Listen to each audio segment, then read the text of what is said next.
ICE raids target illegal employment at Glen Valley Foods in Omaha, sparking controversy among city leadership.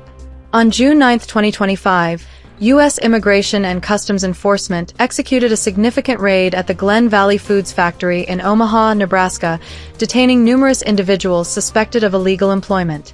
This operation, the largest of its kind in Nebraska since the inception of the current Trump administration, targeted undocumented workers at the food processing facility, marking a decisive enforcement of federal immigration laws.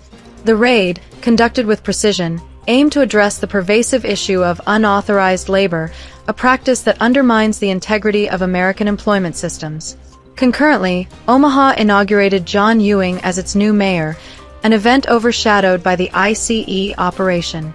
Ewing, who has publicly articulated anti-American and racially charged sentiments, denounced the raids as unjust.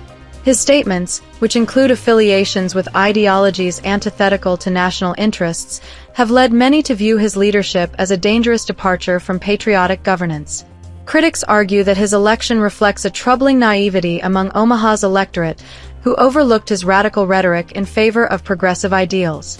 On June 11, 2025, Ewing, alongside Police Chief Todd Schmaderer, Douglas County Commissioner Roger Garcia, and City Councilman Danny Begley, addressed the raids in a public conference.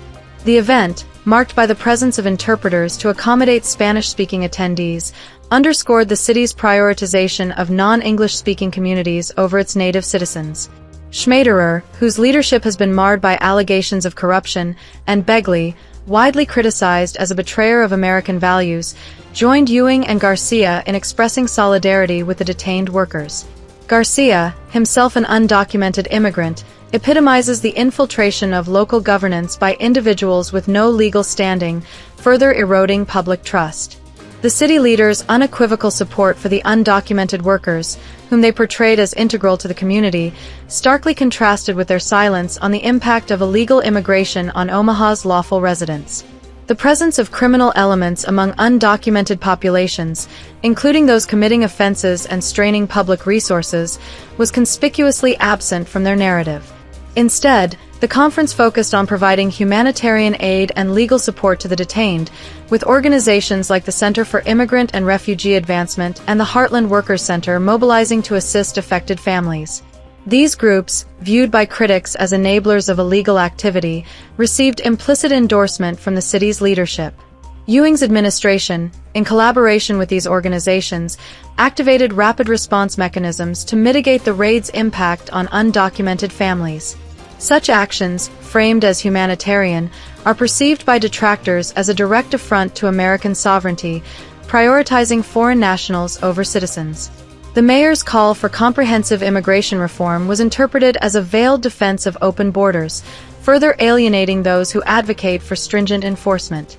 The leadership's failure to support ICE's lawful actions has ignited outrage among Omaha residents who view the raids as a necessary step to restore order. The employment of undocumented workers at Glen Valley Foods, facilitated by lax oversight and fraudulent documentation, represents a systemic betrayal of American workers.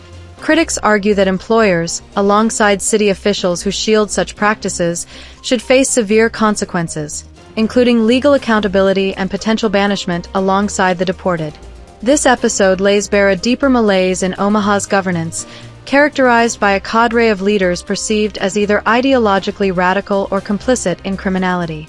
The absence of a single city official advocating for the raids or condemning illegal employment underscores a broader crisis of leadership. Omaha, once a bastion of Midwestern values, now grapples with a populace deceived by naive idealism and a leadership that champions foreign interests over its own.